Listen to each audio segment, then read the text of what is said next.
وَلَقَدْ يَسَّرْنَا الْقُرْآنَ لِلذِّكْرِ فَهَلْ مِن مُّدَّكِرٍ.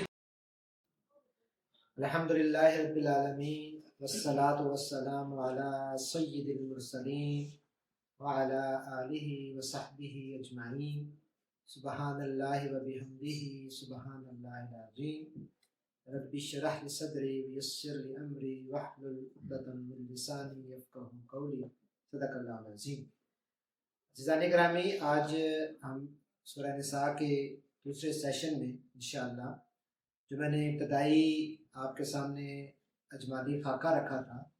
اور 7 گروپوں کی بات کی تھی موضوعات کے اعتبار سے،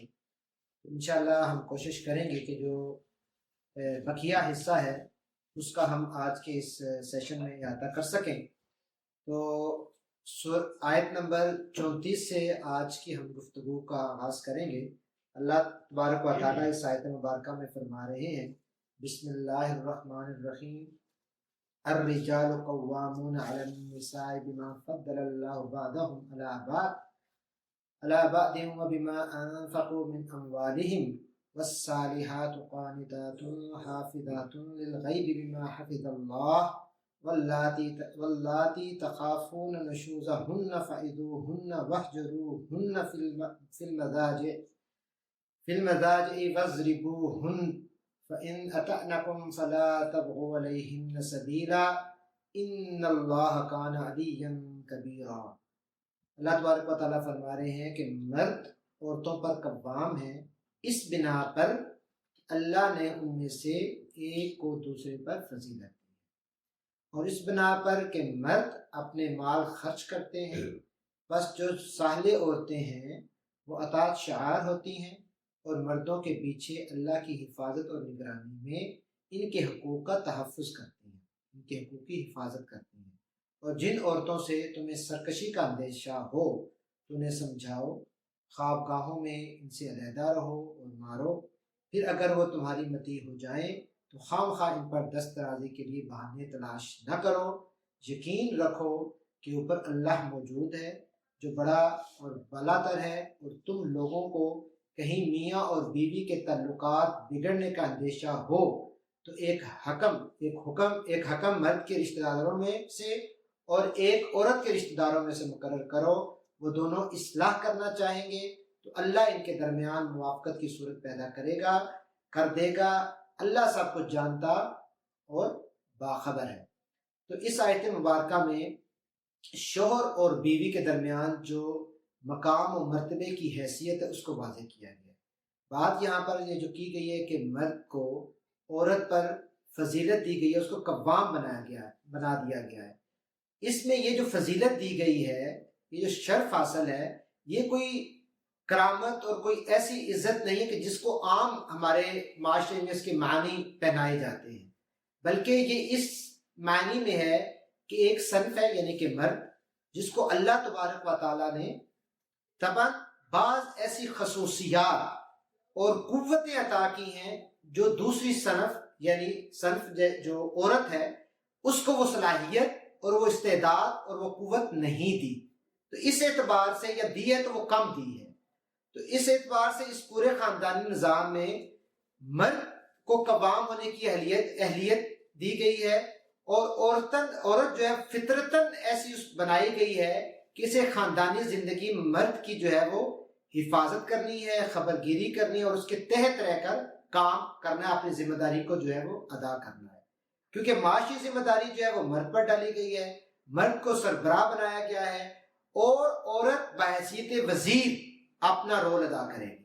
یہ اسلام کا جو ہے وہ طریقہ کار ہے. اختلاف کی صورت میں اگر دونوں میں باہم اختلاف ہو جاتا ہے تو دلیل اور اپیل کی بنیاد پر شوہر کو، یعنی کہ جس کو قوام بنایا گیا ہے، اس کی ذمہ داری بڑھ جاتی ہے کہ وہ دلیل اور اپیل کی بنیاد پر جو ہے وہ قائل کرنے کی کوشش کرے، عورت کو راضی کرنے کی کوشش کرے. اور عورت پر یہ فرض عائد ہوتا ہے کہ وہ جو ہے وہ اطاعت کرے، خاوند کے تمام امانتوں کی وہ حفاظت کرے، یعنی کہ خاص کر کے مال اور عزت جس کو وہ لے کے بیٹھی اس کا تحفظ کرے، اپنی عزت کو جو ہے وہ پاک رکھے، اور جو راز اس کے پاس ہیں خاندانی راز ہوں، اپنے شوہر کے جو ہے وہ جتنے بھی اس کے معاملات ہیں اس کے حوالے سے جو راز ہیں ان رازوں کی حفاظت کریں، اور جو گھریلو ڈومین اس کو دی گئی ہے خاندانی پورے سٹرکچر کے اندر، اس کی وہ دیکھ بھال کرے، بچوں کی تربیت کرے۔ تو یہ عورتوں کو جو ہے وہ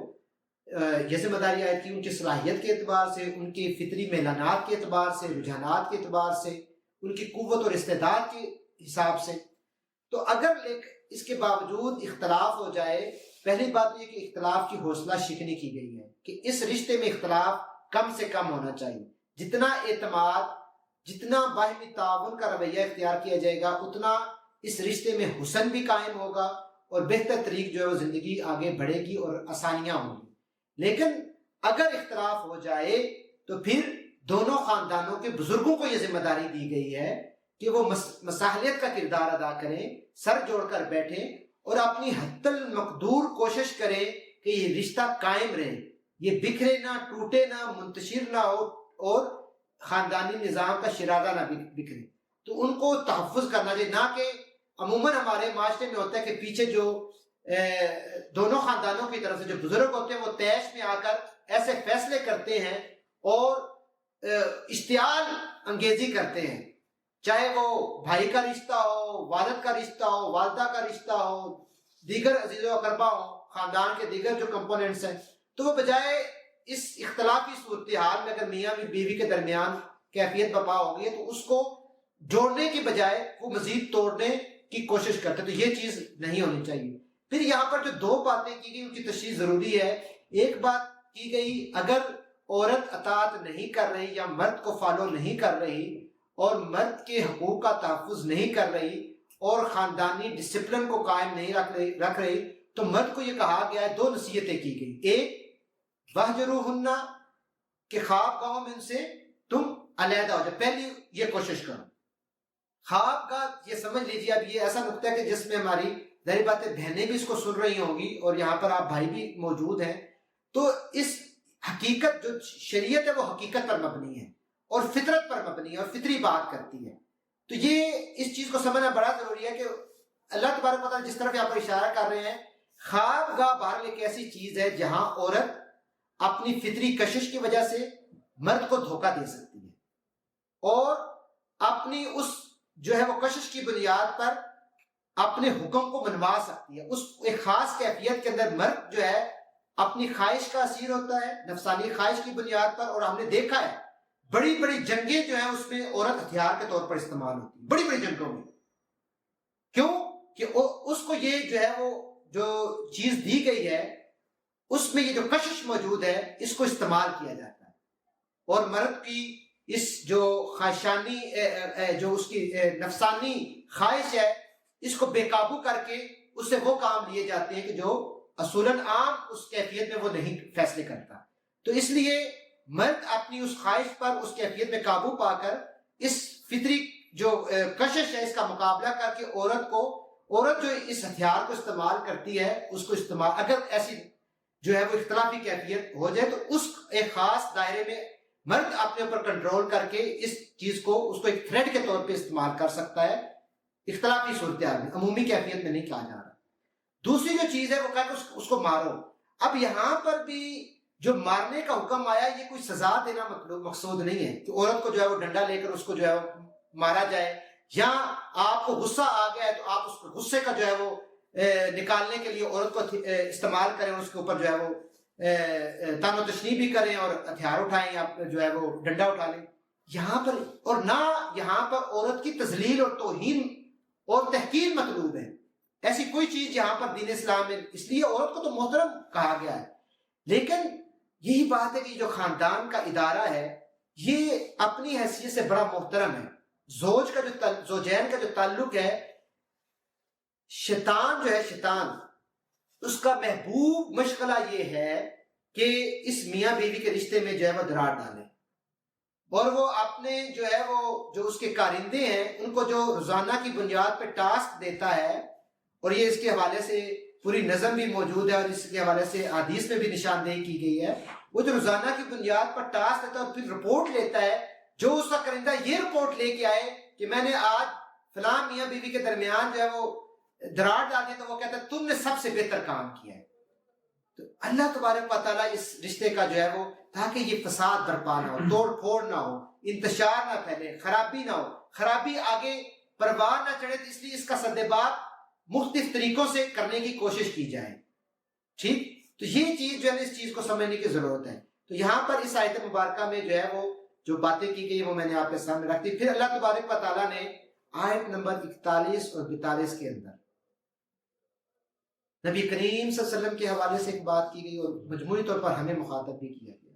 ہمیں بھی سمجھایا گیا. اللہ تبارک و تعالیٰ فرما رہے ہیں فَكَيْفَ إِذَا جِئْنَا مِن كُلِّ أُمَّةٍ بِشَهِيدٍ وَجِئْنَا بِكَ عَلَى هَؤُلَاءِ شَهِيدًا. کیا فرمایا جا رہا ہے کہ پھر سوچو کہ اس وقت یہ کیا کریں گے جب ہم ہر امت میں سے ایک گواہ لائیں گے اور ان لوگوں پر تمہیں یعنی کہ محمد صلی اللہ علیہ وسلم کو گواہ کی حیثیت سے کھڑا کریں گے. اس وقت سب لوگ جنہوں نے رسول کی بات نہ مانی اور اس کی نافرمانی کرتے رہے تمنا کریں گے کاش زمین پھٹ جائے اور وہ اس میں سما جائے، وہاں یہ اپنی کوئی بات اللہ سے نہ چھپا سکیں گے. تو عزیزان گرامی، ہر دور کے جو پیغمبر ہیں اپنے دور کے لوگوں پر اللہ کی عدالت میں وہ گواہی دیں گے کہ میں نے ہدایت کا راستہ، ہدایت کی بات، ہدایت کی تعلیم جو ہے وہ پہنچا دی ہے، اس کا حق ادا کر دیا ہے. ٹھیک، اور یہ پھر یہی شہادت جو ہے خود محمد صلی اللہ علیہ وسلم اپنے دور کے لوگوں پر بھی دیں گے. ٹھیک ہے، اور قرآن سے یہ بھی معلوم ہوتا ہے کہ آپ صلی اللہ علیہ وسلم کا دور، آپ صلی اللہ علیہ وسلم کی جو بعثت ہوئی ہے اس سے لے کر قیامت تک کا دور ہے. تو اس پورے دور کے اوپر گواہی جو ہے وہ خود نبی کریم صلی اللہ علیہ وسلم سے بھی لی جائے گی کہ آپ نے اپنی دعوت کا حق ادا کیا ہے یا نہیں کیا. اور حدیث مبارکہ میں آتا ہے کہ حضرت عبداللہ بن مسعود رضی اللہ تعالیٰ عنہ قرآن پڑھ رہے تھے، خود نبی کریم صلی اللہ علیہ وسلم نے ان سے کہا کہ قرآن کی تلاوت کرو. انہوں نے سورہ نساء کا آغاز کیا اور جب وہ اس آیت مبارکہ پہ پہنچے تو اللہ کے نبی صلی اللہ علیہ وسلم نے کہا حسبک حسبک، کہ عبداللہ بن مسعود رک جاؤ، رک جاؤ یہاں پر. اور نبی کریم صلی اللہ علیہ وسلم کی اس وقت جو کیفیت تھی کہ ان کی آنکھوں میں آنسو تھے، اور نہ صرف آنسو تھے بلکہ ان کی داڑھی مبارک جو ہے وہ ان آنسو سے تر ہو چکی تھی. یہ خوف کا عالم تھا. اس خوف سے نبی کریم صلی اللہ علیہ وسلم جو ہے وہ کام اٹھے کہ مجھے امت کے اوپر شہادت دینی ہے. لیکن اللہ کے نبی صلی اللہ علیہ وسلم نے تو الحمدللہ جو ہے اس کا حق ادا کیا، اور خطبہ حجت الوداع پر جو ہے وہ مخاطب کر کے صحابہ کرام سے یہ گواہی لی، کیا میں نے تم تک وہ پیغام پہنچا دیا؟ صحابہ نے گواہی دی، اور پھر اللہ کو مخاطب کر کے نبی کریم صلی اللہ علیہ وسلم نے فرمایا کہ اے اللہ تو شاہد رہے کہ میں نے حق ادا کر دیا. اللہ کے نبی صلی اللہ علیہ وسلم نے تو یہ کام کر دیا. اب یہ دیکھنی ہے جو اگلی بات یہاں پر کی جا رہی ہے وہ بڑی غور و فکر کی ہے کہ جنہوں نے رسول کی بات نہ مانی اور نافرمانی کرتے رہے وہ پھر اپنا انجام دیکھ لیں، اور پھر اس روز وہ یہ کہیں گے کاش کہ یہ زمین پھٹ جائے اور ہم اس میں سما جائیں. وہ اللہ تبارک و تعالیٰ سے اپنی کوئی بات چھپا نہیں سکتے. تو یہ آج ہمیں دیکھنا ہے کہ ہماری جو یہ قیامت کے پورے منظرنامے کو اپنی آنکھوں کے سامنے لے کے آئے گی. ایک وسیع میدان ہوگا، تمام امتیں وہاں پر جو ہے وہ جگہ جگہ موجود ہوں گی. ہر امت کے اعمال پر ایک گواہ پیش کیا جائے گا. نبی کریم صلی اللہ علیہ وسلم نے تو اپنی گواہی دے دی، شہادت کا حق ادا کر دیا. ہم نے جو جواب دینا ہم کیا دیں گے؟ جنہوں نے کفر کا رویہ اختیار کیا، جو فخر جتاتے رہے، غرور تکبر کا شکار رہے، بخل سے کام لیا، اللہ کے فضل کو چھپاتے رہے، دکھاوے کا معاملہ کرتے رہے، اللہ کی نافرمانیاں کرتے رہے، اللہ کی رضا کے وہ متلاشی نہ رہے، یہ پوری کیفیت اور اس دعوت کو آگے نہ پھیلایا، نہ اس کے مطابق خود عمل کیا، نہ لوگوں کو واعظ اور تلقین کی، دین کے راستے کو چھوڑ دیا، گناہوں کے مرتکب ہو گئے، اللہ کی ناراضی کو مول لیا،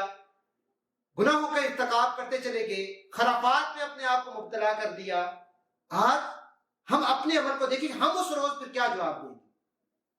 ہم روز محشر جو ہے وہ کہاں اپنا سر چھپاتے پھریں گے جب وہاں پر اللہ کی عدالت میں جو ہے وہ امت کو کھڑا کر دیا جائے گا. اس لیے اس روز شرمندگی سے بچنے کے لیے، ذلت سے دوچار ہونے سے اپنے آپ کو محفوظ کرنے کے لیے، ندامت سے چھٹکارا حاصل کرنے کے لیے یہ لمحہ ہے، یہ وقت مہلت ہے کہ اپنے رویوں کے اوپر نظر دوڑائیے، اپنا احتساب کیجئے، اپنے نفس کا تزکیہ کیجئے اور اپنی مہار کو درست کر لیجئے، اپنے رخ کو درست کر لیجئے اور صحیح راستے کا تعین کر لیجئے۔ صراط مستقیم پر اپنی زندگیوں کو جو ہے وہ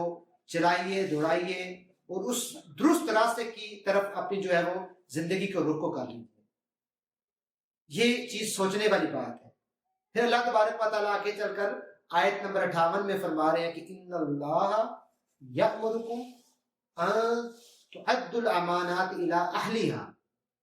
واذا حکمتم بین الناس ان تحکموا بالعدل ان اللہ نعم ما یعظکم بہ ان اللہ کان سمیعا بصیرا، کہ مسلمانوں اللہ تمہیں حکم دیتا ہے کہ امانتیں اہل امانت کے سپرد کرو اور جب لوگوں کے درمیان فیصلہ کرو تو عدل کے ساتھ کرو۔ اللہ تم کو نہایت عمدہ نصیحت کرتا ہے اور یقیناً اللہ سب کچھ سنتا اور دیکھتا ہے۔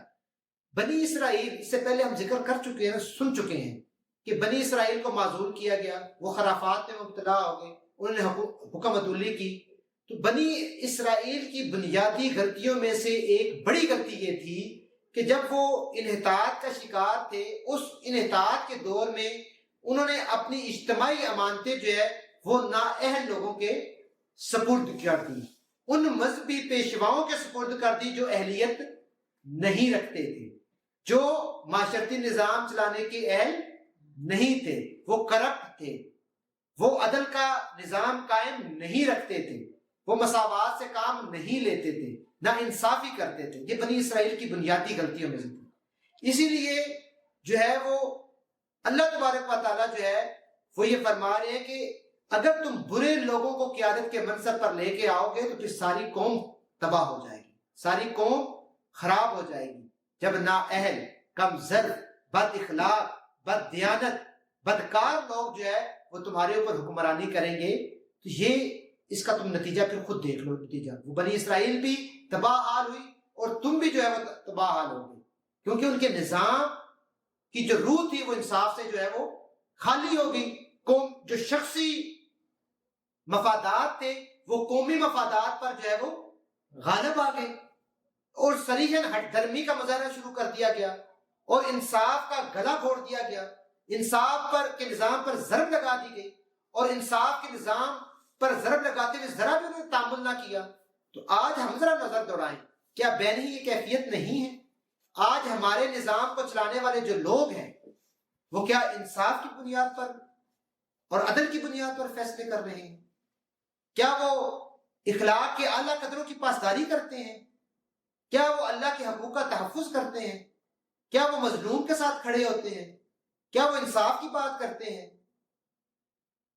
جبکہ عملاً ہم جو اپنے معاشرے کے حالات دیکھیں تو تباہی، اگر بنی اسرائیل تباہ ہوئی ہے تو یہ امت بھی جو ہے اسی سے کا شکار ہوتے چلی جا رہی ہے۔ سورہ مائدہ میں اللہ تبارک و تعالیٰ نے بہن یہ بات کی ہے کہ لوگوں جو ایمان لائے اللہ کی خاطر راستے پر قائم رہنے والے اور انصاف کی گواہی دینے والے بنو، کسی گروہ کی دشمنی تم کو اتنا مشتعل نہ کر دے کہ انصاف سے پھر جاؤ، عدل کرو، یہ خدا ترسی سے زیادہ مناسبت رکھتا ہے۔ اللہ سے ڈر کر کام کرتے رہو، جو کچھ تم کرتے ہو اللہ اسے پوری طرح باخبر ہے۔ یعنی کہ دوستی اور دشمنی اس کا پیمانہ اس دوران بھی انصاف کے دامن کو اپنے ہاتھ سے جو ہے وہ نہ چھوڑو، عدل کی بنیاد پر فیصلے کرو، انصاف کی روش پہ قائم رہو، انصاف کے لمبردار بنو، انصاف کا جھنڈا بلند کرو۔ ظلم کو مٹانے کے لیے تمہیں عدل و راستی کا جو ہے وہ نظام لے کے آنا ہوگا، عدل کے نظام قائم کرنا ہوگا۔ عدل کے سہارے ہی جو ہے وہ تم معاشرے کو اس حیثیت تک پہنچا سکتے ہو، اور مومن کا یہ بنیادی کام ہے کہ وہ اس نظام کو تقویت پہنچانے کے لیے،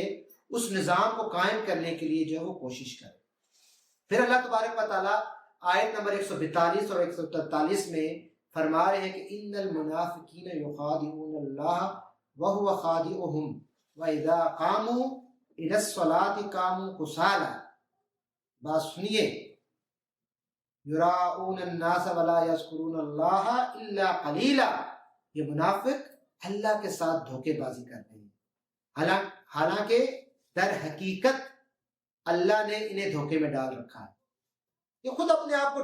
کہتے رہے کہ ہم اللہ کو دھوکہ دے رہے ہیں، لیکن دراصل وہ خود اپنے آپ کو دھوکہ دے رہے ہیں، خود اپنے آپ کو تباہی کا شکار کر رہے ہیں۔ جب یہ نماز کے لیے اٹھتے ہیں تو کسمساتے ہوئے اٹھتے ہیں، محض لوگوں کو دکھانے کی خاطر اٹھتے ہیں، اور خدا کو یہ کم یاد کرتے ہیں۔ یہ دکھاوے کی نماز پڑھتے ہیں، یہ ریاکاری کرتے ہیں، اور اپنی منافقت کو چھپانے کے لیے یہ نماز پڑھتے ہیں، دل سے یہ نماز نہیں پڑھ رہے۔ کفر و ایمان کے درمیان یہ ڈاما ڈول ہیں، یہ تذبذب کا شکار ہیں، نہ اس کشتی میں نہ اس کشتی میں، درمیان میں کھڑے ہیں، یہ نہ پورے اس طرف ہیں نہ پورے اس طرف ہیں۔ جسے اللہ نے بھٹکا دیا ہو اس کے لیے تم کوئی راستہ جو ہے وہ نہیں پا سکتے۔ یہ منافقین اہل ایمان کو یا اللہ کو دھوکہ دینے کی کوشش کر رہے ہیں، ایسی بات نہیں۔ اللہ کو سب پتا ہے،